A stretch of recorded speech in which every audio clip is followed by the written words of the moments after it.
रात के 12:30 बज रहे थे। चारों तरफ मौत का सन्नाटा छाया हुआ था। जंगल पूरी तरह से शांत और सुनसान दिख रहा था। ऐसे में काला लबादा पहने एक शख्स हाथ में लालटेन लिए आगे बढ़ रहा था। उसके कदम सामने बने एक कुएं की तरफ बढ़ रहे थे। वो कुएं के करीब जाकर रुका और फिर उसने कुएं के अंदर एक पर्ची डाली।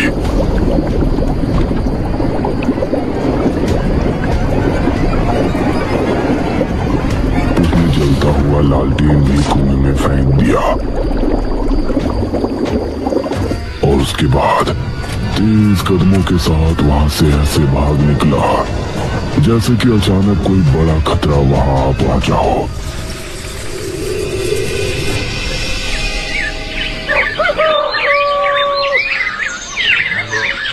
अगली शाम इसी गांव में रहने वाली एक औरत कल्याणी अपने आंगन में बैठी हुई थी। उसकी बहू आंगन में झाड़ू लगा रही थी। अरे ओ सुस्त मुर्गी, कब तक तू उसी कोने में लगी रहेगी? अब आगे बढ़कर यहाँ की भी झाड़ू लगा दे। ये सुनकर घूंघट वाली बहू चारपाई के पास आई और वहां से झाड़ू लगाने लगी और उसकी सास कल्याणी उसे देखकर मुस्कुराने लगी। उसके बाद एक काम वो बहू को बताती जा रही थी और बहू भी बेचारी काम करती जा रही थी। कल्याणी इसी तरह से अपनी बहू पर अत्याचार करती थी और बहू बेचारी अपने घर को बसाने के लिए उसकी हर एक बात माना करती। रात के समय कल्याणी अपने कमरे में सो रही थी। तभी उसके चेहरे पर पानी की धारा छपाक से पड़ी। अरे कौन है? इतनी रात में इतना गंदा मजाक। कल्याणी ने उठकर देखा तो उसके आसपास कोई नहीं था। उसने देखा कि आंगन में घर के बाहर से पानी बहता आ रहा है। अरे पानी कहाँ से बहता हुआ आ रहा है? ऐसे तो पूरे बरामदे में कीचड़ हो जाएगी। पानी कहाँ से आ रहा है ये देखने के लिए वो घर से निकली और पानी की लहर जिस तरफ से आ रही थी उसके साथ साथ आगे बढ़ गई। उसने कुछ कदम चलने पर ही देख लिया कि पानी की लहर जंगल की तरफ से आ रही है। तो ना जाने क्यों वो डर गई। हे भगवान! न जाने उसे किस बात का डर हुआ। वो भागने के लिए घर की तरफ मुड़ी, लेकिन तभी किसी अदृश्य शक्ति ने उसका पैर खींचा। कोई मुझे बचाओ! कल्याणी कुएं पर पहुंची और पूरी तरह से कुएं के अंदर समा गई। उसकी चीख जंगल में गूंजी और चारों तरफ सन्नाटा छा गया। मेरा नाम रोहन है। मैं मेरे परिवार के साथ चांदीपुर गांव में रहता था। हमारा गांव बहुत ही सुंदर था।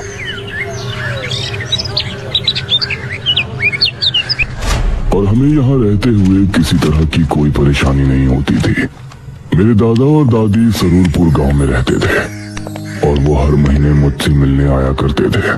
दादाजी, दादी जी,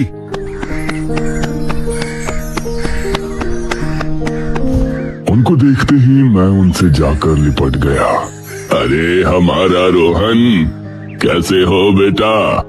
मैं तो अच्छा हूँ दादा दादी, आप दोनों कैसे हो? जीता रहे बेटा, हम भी ठीक हैं।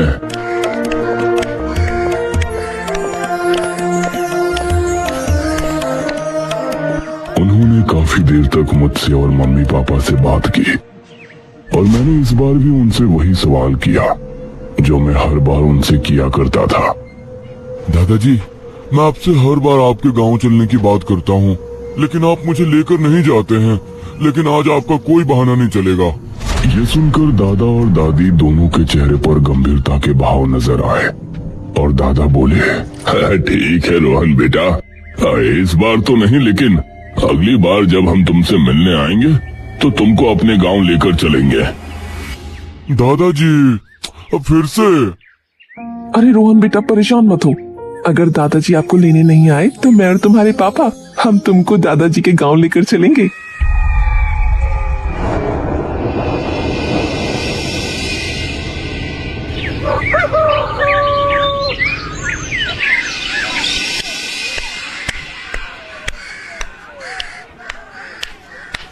अगले महीने दादा मुझे लेने आए।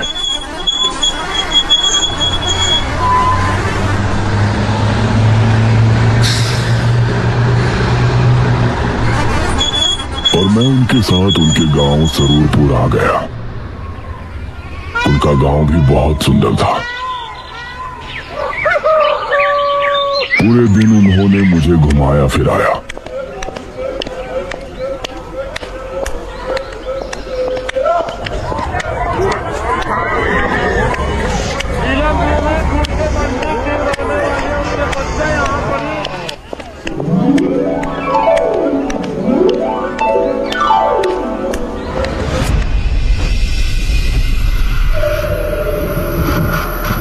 शाम के समय, दादाजी, आपने मुझे गांव तो घुमा दिया, लेकिन जंगल तो दिखाया ही नहीं। मुझे जंगल भी ले चलिए ना। जंगल का नाम सुनकर दादा दादी के चेहरे का रंग उड़ सा गया और दादा बोले, अब बेटा, जंगल का क्या देखना? जंगल तो हर एक गांव का एक जैसा ही होता है। पेड़ पौधे, झाड़ियां, वो तो ठीक वैसा ही है जैसा तुम्हारे गांव का जंगल है।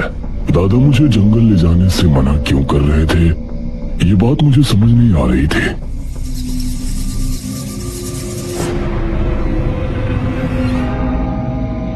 रात होने पर हम सभी आंगन में खाट बिछाए सो रहे थे। तकरीबन 12:30 बजे मुझे एक आवाज सुनाई दी। रोहन, रोहन। यह आवाज सुनकर मैं उठा और इधर उधर नजरें दौड़ाई तो मुझे आसपास कोई नजर नहीं आया। रोहन, इधर आओ, मैं यहाँ हूँ।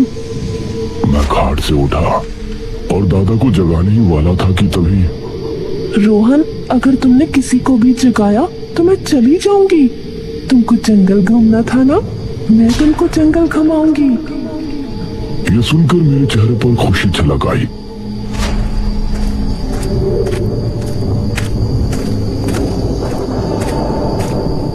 रोहन, तुम मेरी आवाज का पीछा करते हुए यहाँ तक आ सकते हो। मैं जंगल की तरफ हूँ। मैं उस आवाज का पीछा करता हुआ जंगल की तरफ रवाना हो गया, लेकिन मैं जितना आगे बढ़ता वो आवाज भी दूर होती जा रही थी। आओ रोहन, तुम मेरे बहुत करीब हो। मैं जंगल के बेहद करीब था, तभी किसी ने मेरे कंधे पर पीछे से हाथ रखा। रोहन, यहाँ क्या कर रहे हो? दादाजी, वो मैं। चलो घर चलो, इतनी रात में यहाँ घूम रहे हो, तुमको डर नहीं लगता? दादाजी फिर से मुझे घर ले गए।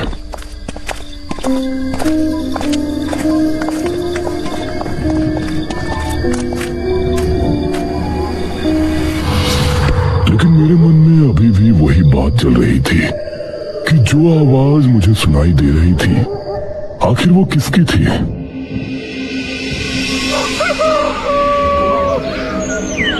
अगले दिन शाम होने पर मैंने चाल चली।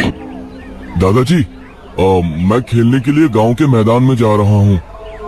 अरे बेटा, थोड़ी देर रुको, मैं भी तुम्हारे साथ चलता हूँ। दादाजी, आप मुझे मैदान में तो जाने दीजिए। मैं बहुत बोर हो रहा हूँ। मैं बच्चों के साथ खेलना चाहता हूँ। आपको जब आना हो तब आ जाना। मैं मैदान का बहाना करके वहां से निकला।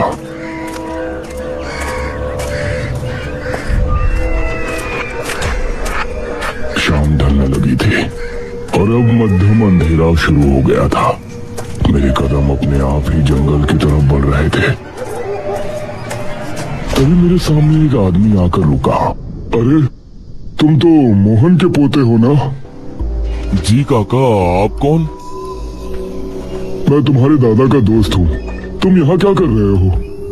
काका जी, मुझे जंगल में घूमने का मन था। आप मुझे जंगल घुमा लाइए ना। जंगल में घूमना तुम्हारे लिए ठीक नहीं है। वहाँ एक कुआं है। कुआं है? लेकिन कुआं तो हमारे गांव में भी है। उससे खतरे की क्या बात है? हमारे गांव का कुआं कोई आम कुआं नहीं है। उसके पास तो मुझ जैसे बूढ़े और गांव के जवान भी जाने की हिम्मत नहीं करते। लेकिन ऐसा क्यों काका? वो सब तुम मत सोचो बेटा, बस इतना समझ लो और जंगल में जाने का विचार छोड़ दो।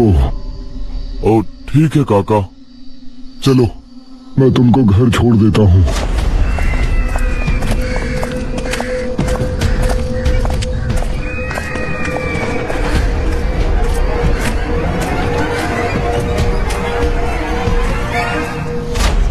उस रात सबके सोने के बाद मुझे फिर से वो आवाज सुनाई दी। रोहन, रोहन, जल्दी उठो और मेरे साथ चलो। मैं तुमको आज जंगल दिखा लाती हूँ। अरे ये तो वही आवाज है जो कल रात को मुझे सुनाई दी थी। हाँ, मैं वही हूँ। तुमको जंगल घूमना है ना? आओ, मैं तुम्हें जंगल घुमा लाती हूँ। लेकिन आप हो कौन? ना सामने आती हो ना दिखाई देती हो। मेरे इतना कहने के बाद मुझे जंगल की तरफ एक धुआं सा नजर आया।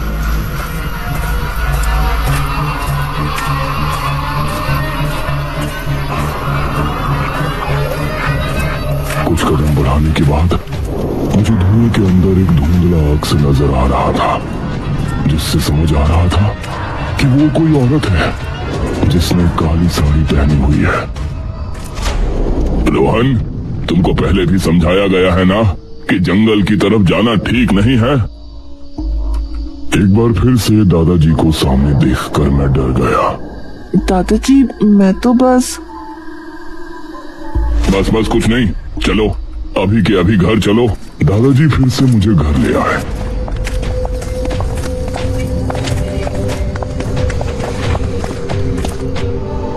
लेकिन मेरे मन में अब जंगल जाने की उत्सुकता और बढ़ गई थी।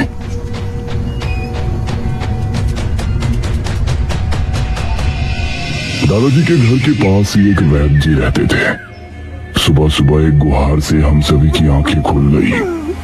वैद्य जी, मेरे पति को बचा लीजिए, वरना मैं भी मर जाऊंगी।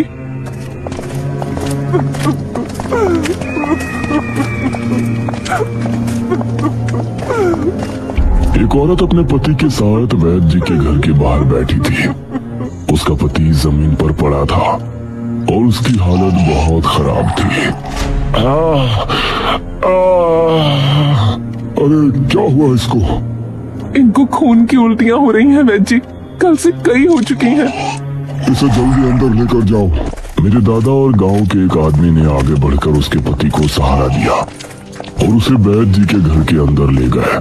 मैं भी उनके पीछे घर के अंदर पहुंच गया। ये इसके साथ कब से हो रहा है? वैद्य जी, कल सुबह से ही इनके साथ ये हो रहा है।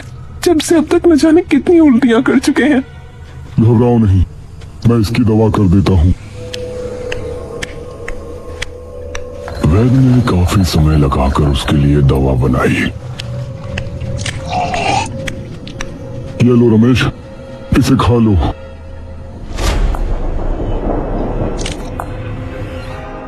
दवा खाने के बाद कुछ देर बाद ही रमेश अपने पैरों पर आ गया और उसकी चीख पुकारें खत्म हो गईं। शुक्रिया वैद्य जी। इसे मिर्ची वाला कोई भी खाना मत देना। इसको सिर्फ और सिर्फ खिचड़ी खिलानी है और ये पुड़िया दिन में 4 बार इसको जरूर देना। जी वैद्य जी। चंद्रावती अपने पति रमेश को लेकर अपने घर चली गई।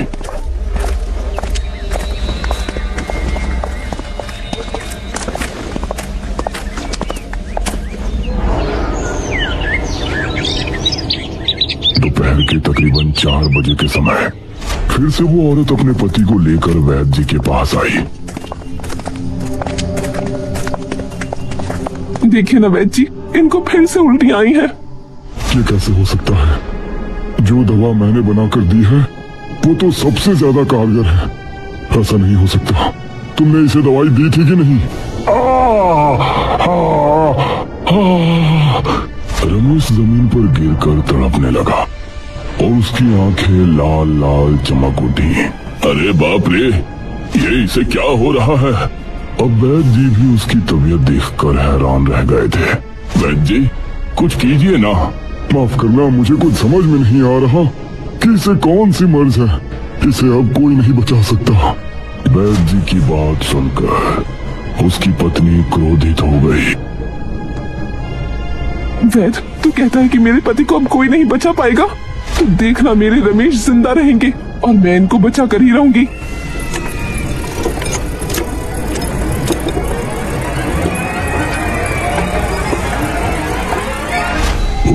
मैंने पक्का इरादा किया कि आज जंगल जाऊंगा और उस कुएं पर भी होकर आऊंगा। मैं मौका देखकर रात को 12 बजे के समय आखिरकार घर से निकल ही गया। लेकिन बड़े ताज्जुब की बात थी कि आज मुझे कोई आवाज सुनाई नहीं दे रही थी। मैं धीमे कदमों के साथ जंगल की तरफ बढ़ रहा था। दिल में डर के साथ साथ एक एक्साइटमेंट भी थी कि आज मैं उस कुएं को देखने वाला हूँ, जिसके बारे में इतने दिनों से कुछ न कुछ अजीब सुनता हुआ आ रहा हूँ। मैं जंगल पहुंचने ही वाला था, तभी मैंने एक दृश्य देखा। काला लबादा पहने हुए, हाथ में लालटेन लिए कोई औरत जंगल की तरफ जा रही है।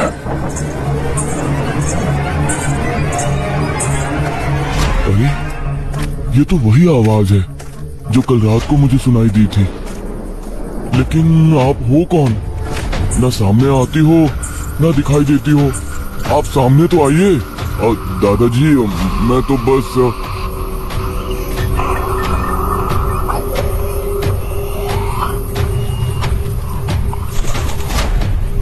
वो उस कुएं के पास जाकर रुक गई। मैं पहली बार उस कुएं को देख रहा था। उस कुएं के आसपास का वातावरण बहुत ही अलग था। यहाँ गर्मी के मौसम में भी बहुत ठंड थी। सही में हमारे गांव के कुएं के पास जिस तरह की शांति और सुकून महसूस होता था, इस कुएं के पास अजीब सा सन्नाटा महसूस हो रहा था। उस औरत ने कुएं की पटरी पर लालटेन रखा और उसके बाद अपने दूसरे हाथ में पकड़ा एक चश्मा, जो कि नजर का चश्मा लग रहा था। उस चश्मे को उसने कुएं में फेंक दिया। बाद उसने लालटेन भी कुएं में फेंक दिया और फिर तेज रफ्तार के साथ वहां से भाग निकली। उसको भागता हुआ देखकर अब मुझे भी कुछ समझ में नहीं आया। मेरे भी दिल में अजीब सा डर बैठ गया था और अब मैं भी घर की तरफ भाग रहा था। कुछ ही देर में मैं घर पहुंचा। मेरी सांसें बुरी तरह से फूली हुई थी। कुछ भी समझ में नहीं आ रहा था। तभी दादाजी खांसने लगे।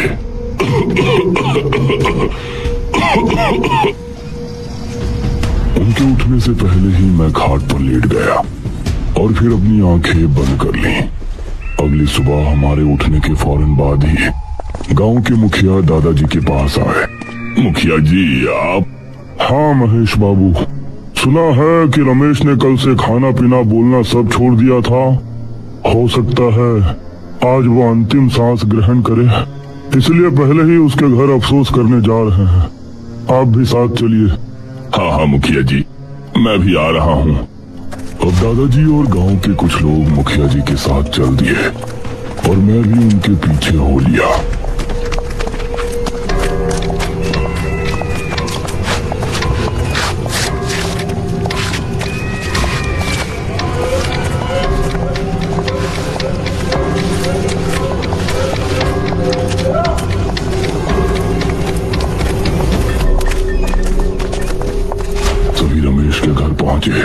तो उन्होंने पाया कि रमेश अपनी पत्नी के साथ आंगन में बैठा हुआ है और एकदम सही सलामत नजर आ रहा है।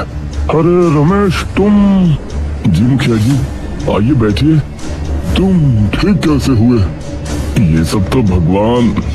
बस चुप रहिए। चंद्रावती ने उसकी बात बीच में ही काटते हुए कहा। मैंने कहा था ना कि मेरे रमेश को कुछ नहीं होगा। नतीजा आप देख सकते हैं। यह सुनकर वैद्य जी हैरान रह गए। नहीं, यह नहीं हो सकता। लगातार इतनी खून की उल्टियां करने के बाद कोई भी इंसान कभी नहीं बच सकता। यह असंभव है। तो क्या कहना चाहते हैं आप? यहाँ मेरे पति की आत्मा बैठी है। सरपंच जी, गांव के एक आदमी ने उंगली से रमेश के घर की चौखट की तरफ इशारा किया तो सबने देखा कि उसकी चौखट पर एक मटकी लटकी हुई है। ये क्या? उस मटकी को देखकर मुखिया और मेरे दादाजी समेत सभी गांव के लोग हैरान रह गए। क्या तुमने बिल्कुल भी ठीक नहीं किया चंद्रावती, बिल्कुल भी ठीक नहीं किया। मेरे पति के बचने पर मुझे धन्यवाद देने की जगह आप लोग ये कह रहे हैं कि मैंने ठीक नहीं किया। चंद्रावती की बात से मैं भी सहमत था। भला उस औरत के पति के जिंदा बचने की खबर से सभी गांव वाले हैरान क्यों थे? मुखिया ने सबसे ना जाने क्या कहा। उस दिन से शाम होते ही गांव पूरी तरह से खाली हो जाता।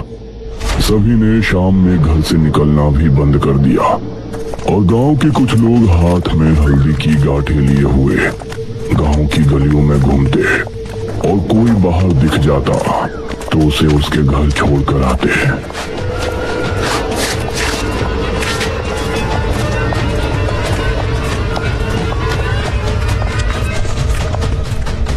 दादाजी, चंद्रावती के पति के ठीक हो जाते ही गांव का माहौल अजीब क्यों हो गया? क्यों लोग इस तरह से डरकर घरों में रहने लगे हैं? मुझे कुछ समझ में नहीं आ रहा। बेटा रोहन, तुम मुझसे वादा करो कि तुम इस बारे में कोई सवाल नहीं करोगे। तुम कभी भी जंगल में जाने की सोचोगे भी नहीं। जी दादाजी। मैंने दादाजी की हाँ में हाँ मिला दी, लेकिन अब मेरे मन में कई सवाल उठ रहे थे। कुएं के साथ साथ अब मुझे ये भी जानना था कि वो औरत कौन थी और इस तरह गांव के लोग चंद्रावती को किस बात का दोषी मान रहे थे।